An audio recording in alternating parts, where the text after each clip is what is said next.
25 to 5, still some blue skies and sunshine out there, but a chance of a spot of rain, maybe even a thunderstorm later this afternoon or this evening. A bit cloudy tomorrow, sunny on Sunday, which is good news. It's a Friday afternoon. Speaking of good news, Luke Smith is here to tell us how to make some money. Good afternoon. Good afternoon, how are you? Very well, thank you. Luke joins us from Envision Financial, and today we'll talk about going from super to a pension. But before we do that, Luke, I wanted to ask you about a report from a parliamentary committee which has recommended that people should be allowed to use their superannuation as a security to obtain a home loan. Now, that's not to allow people to actually spend the money, but just use it as a security to get the loan. Is it a good idea? Now you paused, but when I told you this during the break, you were a lot more vocal. Well, look, I think at the end of the day, I feel for the younger generation coming up that aren't already in a property, and you've seen an exponential increase in the value of properties over the last 2 or 3 years, especially here, as we were saying before we came on air.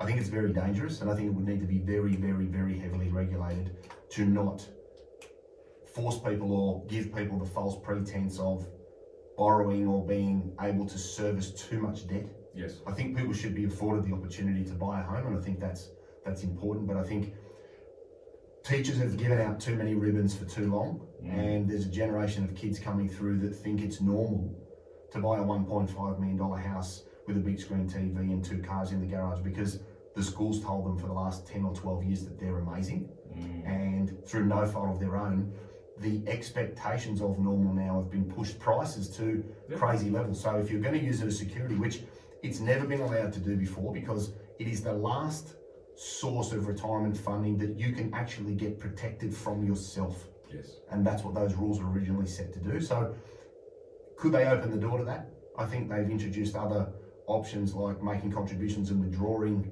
certain amounts in the past to try and accelerate things. But if it's not done correctly, all you'll do is accelerate the house prices because demand will push prices even higher, and we'll have the same problem in a year or two. Yeah, well, the report itself actually said that if this recommendation was going to be implemented, it would have to be done along with increased housing supply. Otherwise, it would only push property prices further up. And that's not the intention, is it? So, no, exactly. And I think the other thing they need to consider is, we get walloped. So many clients come in and say, well, I've got an investment property, I'm trying to do this, I'm trying to buy a house. Land tax is killing us. Rates is killing us. So, I think if they want to sharpen things up and make things more affordable, look at those things that, especially in the ACT, we get that say you don't get in New South Wales. So, I think there could be a lot done, but I don't think the government like giving up money that's fallen in their back pocket. So. Yeah, and just the last word on housing. The median price of a house in Canberra is now over $1 million. So, what chance do young people have starting out? And in the last 12 months, the median prices of houses across Australia rose by 25%. And the wages in Australia grew by 2.5%. So the house price outstripped wages growth by a factor of 10. There's no way you can catch up. No, that's right. And I think what people need to keep in mind in light of what's happening overseas at the moment with the, and especially the pressure of the Bowser, it's not just interest rates that are going to get people. And this is where, the fallout of COVID and the fallout of Mr. Putin and what's going on over there, which is just unbelievable, is going to start hitting people in the hip pocket really on a day-to-day, week-by-week basis, because rates are going to go up. People have extended themselves to the max because they've been forced to in certain situations, or Facebook or Instagram have forced them to get a house to show their mates how amazing they are. They've got to service debt. Petrol prices are up, meat's up, fish is up, chicken's up, home insurance is up, car insurance is up because second-hand cars are trading at a premium. The world is just on a tilt at the moment that is just unbelievable. So all of these factors are going to start to culminate in less discretionary spending, more demand on cash flow, and as you say before, with limited wage growth, it's going to be very difficult for people to get out from under it. And in 3 or 4 years, tonight there'll be a special on how horrible the banks are, but it's actually not the banks, it's people as a whole. And don't be deceived by the official inflation figures, which are about 3.5%. That's not an accurate reflection of the actual increase in prices in essential day-to-day items. You're actually paying a lot more than that for things like your petrol, your groceries, and childcare has been a big one, which has seen a fairly dramatic increase in costs, which is above inflation. So the official inflation rate, it tells you certain things about the economy, doesn't necessarily tell you what your day-to-day costs are. Anyway, enough of that. Let's talk Yes. about going from super to a pension in retirement. What are we talking about exactly here? Yeah, so this one's interesting. I get this one a lot. So people sort of work, they accumulate super, they make contributions, they come in, they sit down in front of me and they say, I'd like to retire, but what does that actually mean and how do I do it? Because I've had everything from, well, I retire, I just rip all my money out of super, put it in the bank and I go off and do what I want to do. Or do I sell down all of my assets, hold it in cash, and is that what I do? So some of the misconceptions out there are quite sort of alarming, but again, through no fault of anybody's, it's not something that you actually ever get explained to you. I think a lot of us grew up with the idea that when you reach the appropriate age, the superannuation is tied off. There's a line drawn underneath it, and they hand you a big lump sum of cash, and then you go off and do what you like with it. Yeah. And I suppose there was a time when it was a bit like that. But yeah. And I think, look, that's a great analogy, and I think that's exactly what happens. Yeah. You know, if we break it down, you use superannuation or houses or trusts or companies or whatever you want to use as a structure to accumulate your wealth. And that could come from work, from yourself, and you buy some assets in your super fund or you're in the balanced option or whatever you choose to do while you're working. You build up your wealth in a superannuation fund. And then ultimately what happens is you reach an age that we call preservation age. And that, depending on the year you're born, could be 55 up to 60. Anybody born after 1965, they need to be 60 years or older to be able to access your super. So you work up to 60 in that example, and then you say, okay, I've had enough. Now, all you simply do is you write to your superannuation fund and you say, hey, Mr. ABC Super, I've retired. Now, the two definitions of retirement, under 60, you make a declaration that you do not intend to return to the workforce for more than 10 hours a week. Over 60, one form of gainful employment may cease and you can access your accumulated super. So over 60, you could have 2 or 3 jobs, quit one of them, keep doing 2 of them, and access your super potentially via a tax-free pension where you've met that age bracket. So you write to your fund and you say, hey, Mr. ABC Super, I've met this condition of release, i.e., I have retired and I do not intend to return to the workforce. You then notify them of what you would like to do from that point. And all super funds will have similar paperwork where they say, have you met the rules under the legislation? Yes, I have. What would you like to do now? I'd like to start a pension. And all that means, and all people need to think about here is, I'm going to stop putting money into this particular account, and I'm going to start taking it out. Yeah, because this idea that when you reach that age, you just write to your super fund and they hand over a gigantic lump sum and you ride off into the sunset, that's sort of not really the way it's done anymore. What happens instead, you don't take it all out in one lump sum, although I suppose in some circumstances you might, but generally what you do is you turn it into an income stream, also known as a pension. That's exactly right. And people refer to those as account-based pensions. And if you want to think about it simply, you're turning your account into a pension. Now, the upside of doing that, as we've touched on in other shows, is you draw money out over 60 on a tax-free basis. You don't pay any earnings tax on what's generated inside your account. So if you've got $1 million in your pension account and that earns $50,000 of dividend income, you pay no tax on that inside a pension. So they are very, very effective from a tax standpoint. You also don't pay capital gains tax, which we touched on in one of our previous shows. So there are a number of benefits to being in pension phase, but it is simply, I refer to it as, we're taking off one hat and we're putting on another. Your assets don't change. Nothing gets sold, nothing gets transferred, nothing gets amended. All of the underlying investments that you hold stay where they are. You're simply now saying to the fund, I've met the rules, I'd like to take some out, please. And here is how I'd like to take it. Because I also find there's a misconception that a pension equates in people's mind to a fortnightly payment. And that's actually not the case. You can take your income stream out of your account in any way, shape or form that suits what you need. If your fund allows weekly, take it weekly, fortnightly, monthly, semi-annually, quarterly, annually. You can take the frequency that suits your lifestyle, as long as you take the minimum that's required for your age under the legislation. So 55 to 60, you need to draw 4% from the 1st of July. The last 2 years have been divided by 2, so there's been a 50% discount because of COVID and valuations. But the standard rules say from 55 to 65, you must draw from the 1st of July to the 30th of June, 4% of your account balance, either on the first day of the financial year or when you start it during that year. And as long as you do that, you're afforded all of those tax concessions that I touched on before.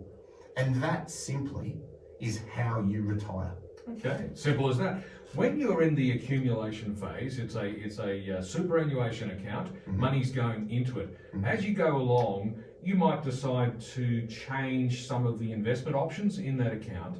After you've changed it from a superannuation accumulation account, and it's now an account-based pension, can you still dial up the manager and say, look, I'd like to change the investment mix, I'd like to select different options? Spot on. So one of the really nice things about these structures is they're very flexible when it comes to controlling the options that you want to take advantage of. Now, we spoke last week about the investment menu of different funds. So yes, you really want to be in a pension account that will give you a really broad range of flexibilities, because you in 2 or 3 years may want to hold an asset that you don't even understand at the moment. And I have these conversations regularly when we talk about listed shares or exchange traded funds, or some specialised managed funds in certain areas, because different people have different interests. So whether it's in accumulation phase or in pension phase, you have the ability to say, I'm going to buy some of this and sell some of that. I'm going to have a little bit more of this and a little bit less of that, so that you can maintain an appropriate risk profile for your stage of life and how you feel about investing. The big kicker, as we touched on last week, is if you sell assets in pension phase, you pay no capital gains tax. So if you bought CBA for $4 back in the day, and now it's $104, you can sell it in pension phase, provided that your account-based pension is worth $1.7 million or less. You were afforded the tax benefit of saying, right, capital gains tax is exempt on my pension. So there are a number of benefits to moving to pension phase, but you just need to make sure that you're doing it correctly. You've met your fund's paperwork requirements, and you're actually maintaining assets that you believe will suit your risk profile, both now and in the future, because I don't believe that you need to become significantly more defensive as you get older. Because most people come into me and say, Luke, I want 2 things: good, strong income from my dividends, and growth to offset the effect of inflation.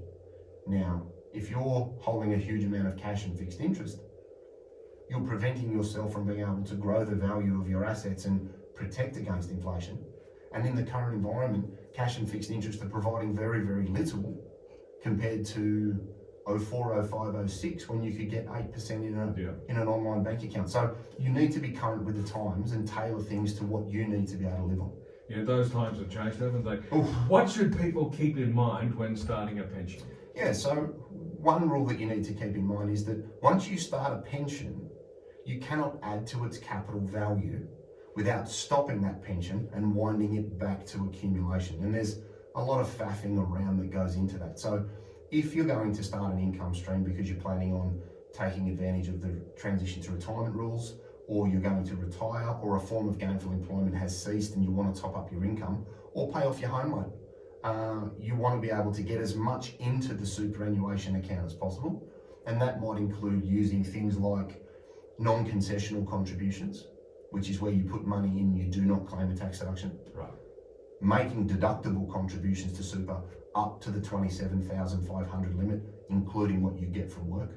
Using the downsides of legislation, because, as you said earlier, house prices have gone bananas. Oh, yes. The kids have all left, you're rattling around in a great big place, and your home doesn't generate any income for you, so you might want to downsize and add money to super. You want to be doing that sort of stuff to bolster the value of your account before you start that income stream. Yeah.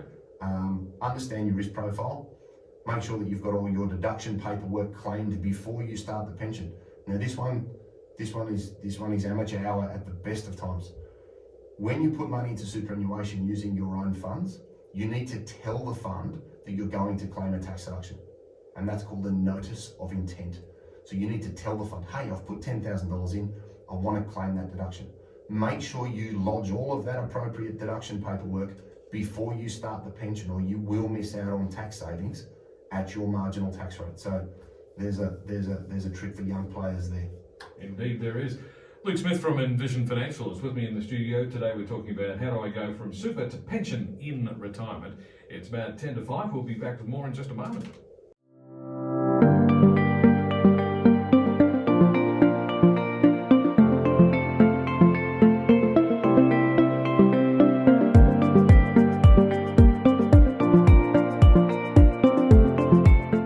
It's about 8 to 5 now on 2CC. It's a Friday afternoon, and that means that Luke Smith from Envision Financial is with me in the studio today.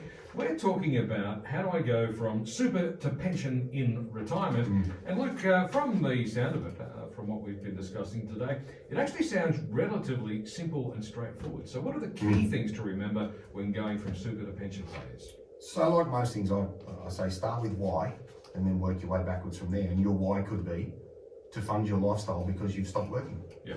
Your why could be to work 4 days a week and replace the income that you've lost with 20% of your wages. Your why could be an annual pension payment now and an annual pension payment in July to get 2 years worth of pension money out to pay off the place down the coast or to extinguish non-deductible debt. So understand why you're going to start the pension and make sure it aligns with your broader strategies. Ensure you've made all of your necessary contributions to get the value of your account as high as possible. That could be downsized, as we said before the ad break. That could be non-concessional, deductible, or the various ways that you can get money into super. Get that account as big and as fat and as juicy as you can get it before you then turn it into an income stream.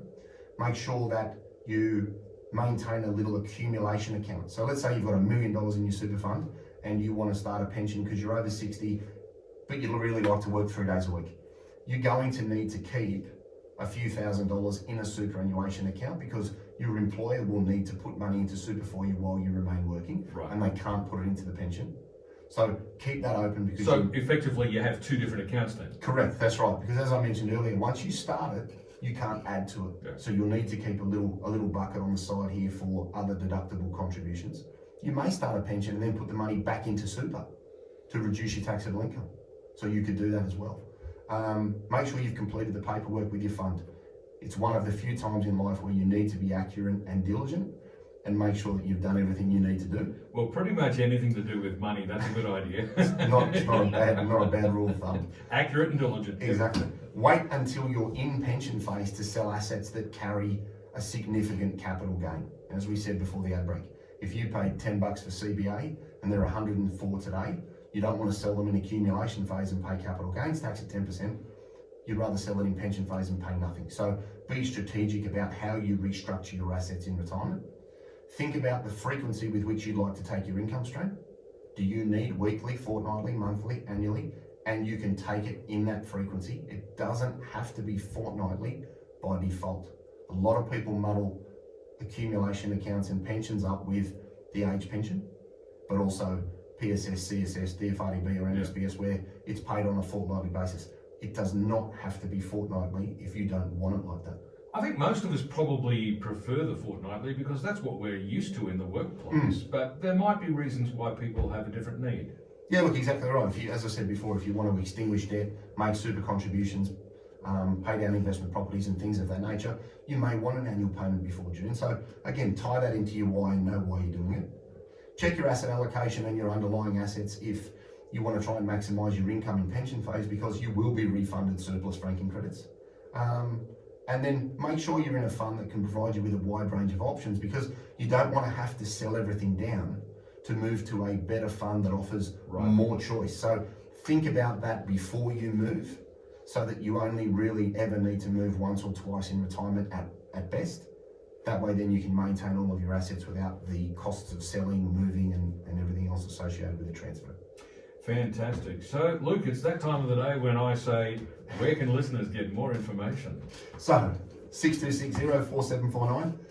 Give us a ring. The girls are trying to fit people in. I think I'll be working on a Saturday shortly, so give us a ring. We can make something. Well, you know what they say. There's no rest for the wicked, Luke. Envisionfinancial.com.au. The Envision with an E. That's the website. We've got the knowledge centre there. There's a raft of technical information, videos, cartoons that you can watch. We've got the podcast, The Strategy Stack of Luke Talks Money on iTunes and Spotify. And we've also got the YouTube channel, Envision Financial Canberra, where you can watch the show on your phone, pause it, write down your notes, and you don't have to wear anything. So I think that's a big hit with most people. And you can check what colour shirt I'm wearing today. Say no more. Luke, thanks very much. Pleasure. See you next week. Luke Smith from Envision Financial. Luke will be back again in the studio here on 2CC at the same time next Friday afternoon to talk some more money on 2CC. It's about 3 minutes to 5, and all the latest news is coming up next.